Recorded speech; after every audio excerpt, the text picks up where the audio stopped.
Hello and welcome back to Ultimate Fitness Global. Today we're going to look into the weird and wonderful world of the eccentric billionaire Bryan Johnson, the guy who's been spending £2 million of his personal fortune to try and create the fountain of youth to stay young forever. Today we're going to look at 5 of his protocols and give you the pros and cons of all of them. So without further ado, let's get into the different protocols of Bryan Johnson. Number 1, the thing that he really has mastered is his sleep. I struggle with my sleep immensely, as do a lot of other people I know who don't have billions and billions of pounds to fall back on. So Bryan Johnson is using something called Whoop. So this is tracking his different phases of sleep, his rapid eye movement, his deep sleep, his light sleep. And this gives an overall score on how Bryan is sleeping every night. So he's often getting, and has got for months and months and months, 100% on his Whoop score. Now, this is in like the 0.0001 percentile of people using Whoop. So what is he doing to achieve this? Well, he goes to bed at the same time every single night, and he gets up at the same time every single morning.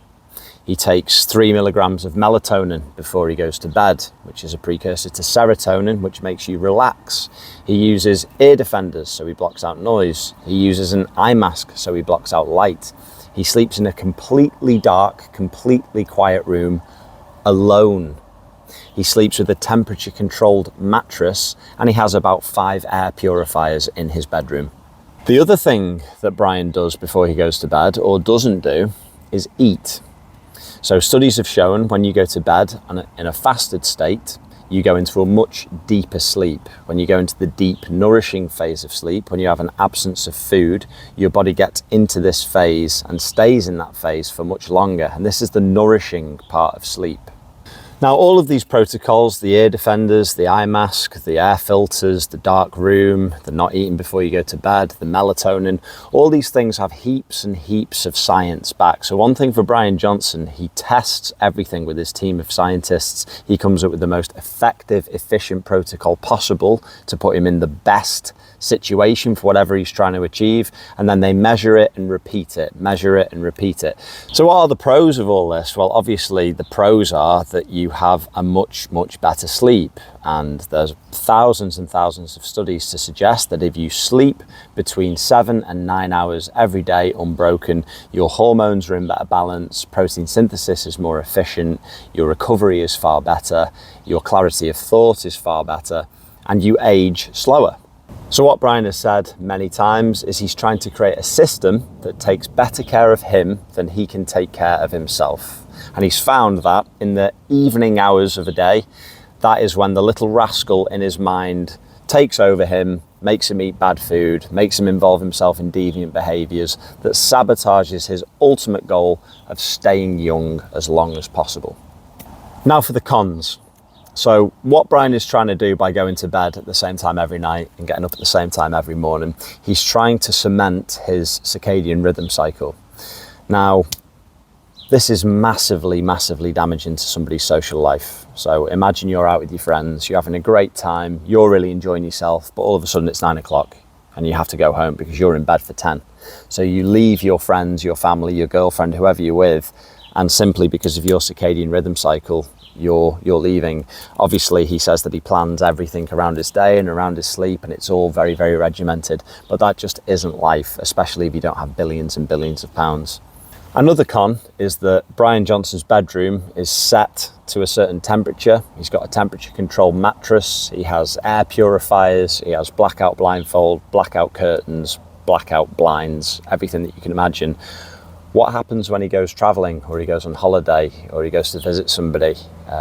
Does he have to do that everywhere he goes? Does he bring his temperature controlled mattress with him? Does he buy one and put it in the room? It's just not practical. The detail and the anal behaviour cannot be replicated unless you stay in your little laboratory house and follow these protocols and not really live your life. The final con is having a partner. Bryan sleeps alone, so he gets a better quality sleep, and it does give you a better quality sleep, sleeping on your own, but how many partners are going to put up with that? Also, spontaneous sex. Are you going to not have sex past 9 o'clock because it's going to interfere with your sleep protocol? It's not conducive to having a relationship with somebody else. Second major pillar to living for a very long period of time is being physically fit. Now, Bryan Johnson needs to be physically fit to live as long as possible. He's not interested in being a bodybuilder at all. So if you want to look like Phil Heath, Bryan Johnson is not the guy to follow. What he's trying to do is slow down the aging process via the exercises that he's doing. So what is he doing? Well, he looks after his joints in a major way. So he follows a very famous Instagrammer called Knees Over Toes Guy, and he spends a lot of time making sure that his knees are very healthy. Now, this is a very intelligent thing to do if you want to live for a very long time, because knees have a lot of problems with them. So people tear their meniscus, people tear their patella tendon, they get tendonitis, they get pain in the back of the knee. And what this does is it makes you sedentary, because you're in so much pain with your knee that you can't be bothered going for a walk or doing lower limb training, which is a vast part of staying in shape. Something else that's very important at slowing down the aging process is maintaining muscle mass. Now, Bryan Johnson's got a very big team of scientists working with him, advising him on what the most efficient ways to build and maintain muscle are. So he does lots of compound lifting. You very often see him doing pull-ups, you see him doing flat bench press, you see him training his lower body, but I don't think I've ever seen him loading up his spine. So he doesn't do things like barbell squats. I've not seen him lift heavy deadlifts. I don't think I've seen him lift a deadlift actually. He does something where he does a deadlift that stretches his hamstring, but what he's not trying to do is shift big numbers on his lower body compound lifts, because this places the spine under a lot of tension, it compresses the discs, and it deteriorates your spine health. Just look at Ronnie Coleman, what he's done to himself. Something that Bryan Johnson incorporates into his daily routine is the use of resistance bands. Now, I'm a very big advocate of using resistance bands, especially body elastics made by Blake Castle. Resistance bands don't overload your joints. So when Bryan Johnson is working the smaller muscles in his body, the biceps, the triceps, the medial delt, the rear delt, very often you can see him using resistance bands in high rep ranges for these movements. And what he's doing there is he's sparing his joints, and he's relying on volume rather than weight to stimulate muscle hypertrophy. Bryan also places massive emphasis on being flexible. He said himself that flexibility has changed his life. And as we get older, flexibility deteriorates massively. Many of us, we drive for a living, we sit at a desk for a living, we're generally sedentary for a living, and over time you lose your flexibility that you had when you were a child. Bryan Johnson is very flexible. He often eats whilst in the splits. After every movement that he does a copying movement of flexibility to go with it. For example, he will do something like a Romanian deadlift, and then he will put some blocks underneath his feet and stretch forward. So he'll work his hamstrings, then he'll stretch his hamstrings. If he does pull-ups, he'll do his pull-ups, then he'll hang. Flexibility is massively important to slowing down the aging process. It's also very important for remaining injury-free. Once again, Bryan Johnson is not a bodybuilder. He's not trying to be the most muscular man in the universe. He's trying to preserve his muscle tissue, and he's trying to remain cardiovascularly very fit. So what he does is he goes very quickly between sets to keep his heart rate high through his workout. In terms of cardiovascular health, Bryan follows the data to a T. So he's working to a certain percentage of his VO2 max. His team of scientists are monitoring what this is, and he works within certain guidelines. And he's constantly trying to improve his VO2 and improve his pulmonary system, so his cardiovascular health is at optimum. So what are the pros of what Bryan Johnson is doing? Well, the pros are vast, really. He's doing everything perfectly. His bench press is in the top percentile of people who are age 18 to 21. He can do pull-ups like they're going out of fashion. He has incredible mobility. His VO2 max is incredibly high. Everything's great, and his goal is that. His goal is to preserve muscle tissue, slow down muscular atrophy with age, keep himself very fit, keep himself agile, and keep himself very flexible, and he's achieving that perfectly with his protocol. Cons, very little that I can think of really. Maybe it's a bit monotonous, it's a little bit boring, and it requires a massive amount of discipline to do the same thing day in, day out, purely to slow down aging. So a lot of people that go to the gym, they have a goal. So they want a six-pack, for example. They want to bench 200 pounds. They want to be able to do 10 pull-ups. They want their biceps to measure 16 inches. All of this really is vanity. Bryan Johnson's goal is purely health, and all of his training protocol is geared around that. So he's taken vanity out the equation. He's taken narcissism out the equation in terms of how his body looks. His body is a result of the protocol that he's following. He's not using a protocol to get a physique. His physique is the result of his protocol.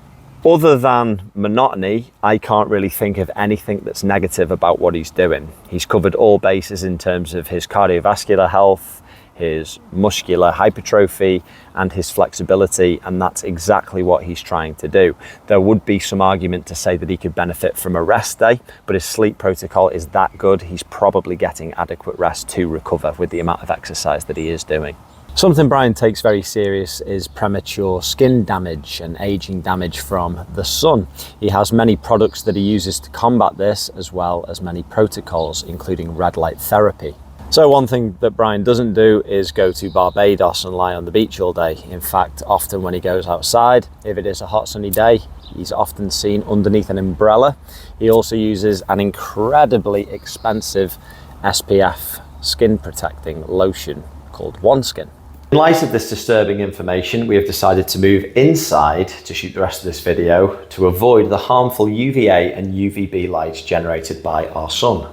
Aside from the non-invasive protocols such as red light therapy and using SPF on his face, Bryan does do some pretty invasive things in order to keep his skin youthful. He uses something called microneedling. So he creates loads and loads of pinpricks all over his face, and that will stimulate collagen to produce over his face to give the appearance of him looking younger. Deviating very slightly from skin, Bryan Johnson also uses red light therapy on his hair to stimulate his follicles. So what are the pros of these protocols? Well, first and foremost, it is well documented that red light therapy is very, very good for undoing DNA damage caused by the sun. It's also very, very good for depression and very good at stimulating collagen production in your face, as well as reducing wrinkles and eye bags. It is also very well documented that UVA and UVB light from the sun causes massive damage to your DNA. So imagine the double helix of a DNA, and in between you've got these rungs. It kind of looks like a spiraled ladder. In those rungs carries your genetic information. Now the UVA and UVB light can penetrate your skin directly down to the DNA and smash that genetic information to bits, so that when your cells copy themselves, they copy themselves incorrectly, therefore causing aging damage. Avoiding sunlight will slow down aging damage, and you will appear younger for longer. Now for the cons. Now, who doesn't enjoy going on holiday and feeling the sun on their face? Yes, it definitely causes damage, but we do have effective SPF sunblocks to limit the damage caused by the sun. To avoid sunlight exposure creates massive social damage to your life. You can't play sport outside unless you're underneath an umbrella. You can't go on certain holidays. You can't go out at certain times of the year. And always you must cover your body completely from head to toe, wear a hat and cover your face in SPF sun cream. How annoying. In terms of red light therapy, Bryan Johnson does have a giant sunbed that costs about 20 grand that he lies on every morning, that warms his body head to toe whilst giving him the nourishing red light. I don't have 20 grand to spend on a sunbed, and I doubt you do either. So I've got this really stupid looking mask. Do I wear it? Yes, I do. Sometimes I do sit there watching the telly, or I'll do my ironing or my cooking wearing this mask. However, I am single, and maybe the reason I am single is because I wear this mask. In terms of microneedling to stimulate collagen in my face, it's very painful. I can't be bothered doing it. It makes your face bleed, and for a couple of days you look like that you've been stung by 1,000 wasps. Overall, I do feel that a balanced approach to skincare is optimum. So if you do go out, it's a really hot sunny day, you can check your phone. All the latest weather apps have information regarding the strength of the UVA and UVB that day. If you are at high risk, if you are blonde and blue-eyed like me, you're at high risk from sun damage. If you are olive skin, you're at a slightly lower risk, and so on and so forth through the ethnicities of humans. By far and away, the most difficult protocol that Bryan Johnson embarks upon every day is his diet. Now, Bryan fasts for 20 hours every single day, and he has a 4-hour eating window. In this time, he consumes the Green Giant, Super Veggie, and Nutty Pudding. He consumes just under 2,000 calories. 15% of those calories are made up of extra virgin olive oil, and every single calorie that Bryan consumes has had to fight for its life to be there. The pros of this diet are very clinical. If you want to live for as long as possible and have the least health complaints based on what has been tried and tested by your team of scientists that you've spent £2 million paying to discover what food is best for you, then yes, this is the best way of eating. That is the only pro I can think of eating in such a restricted, controlled way. Now for the cons. Number one, it's very, very expensive. Everything that Bryan is eating is organic, tested for heavy metals, tested for any genetic modifications, and is the absolute premium grade of food that you can eat. That's great if you're a multi-billionaire, but if you're just Joe Blogs, it's almost impossible to follow this protocol. Another point is how this protocol would affect your social life. So you can only eat in a 4-hour window, otherwise you're interrupting the intermittent fasting protocol. Very few restaurants are going to cater for this kind of diet, if any at all. I don't know any restaurant on earth that would do the Green Giant, Nutty Pudding, or Super Veggie. A huge con, monotony, repetition. Day in, day out, you will be eating the same thing, almost like a dog. So any enjoyment that you have in your life from food is gone. Now, that's not to say that food should be the be all and end all of everybody's life, but throughout history, throughout countries, throughout culture, throughout the world, food is a huge part of people's enjoyment in life. Through choice, Bryan Johnson is a vegan. Now, he has come out and said that he's not trying to get everybody to be vegan. It's what works best for him.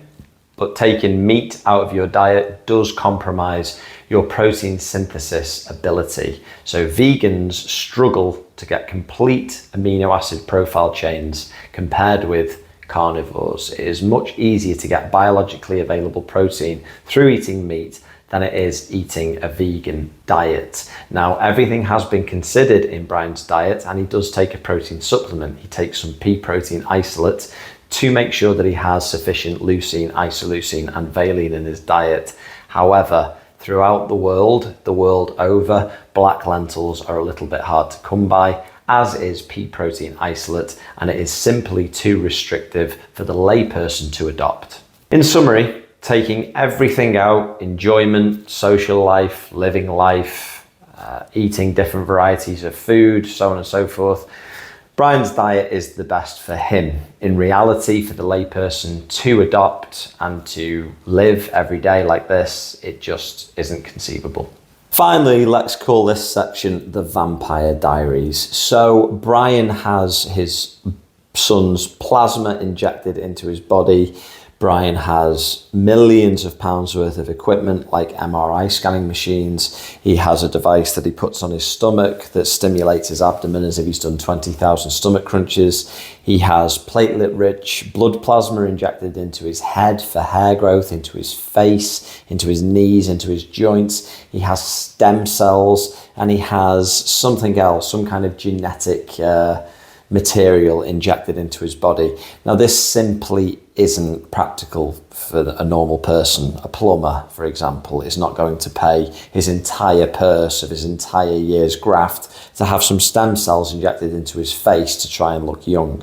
So while this protocol is available to Bryan and he's pioneering it for all of us, this technology simply isn't affordable for us at the moment. So it's great that Bryan's a pioneer and he's doing things that have never been done before with his own money.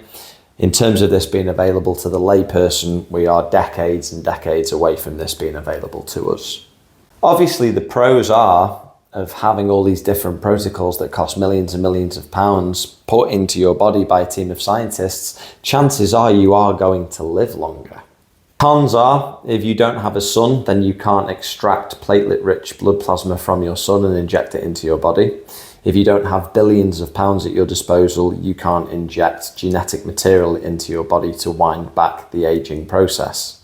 In summary, although these protocols are being pioneered by Bryan, they are simply out of reach and unaffordable at the moment. Maybe in the next few decades they will be affordable. However, right now it's a little bit like the internet in 1990, only the rich can have it. Well, that's a wrap. If you enjoyed this video, please like this video and hit that subscribe button. That really helps us out. See you in the next video.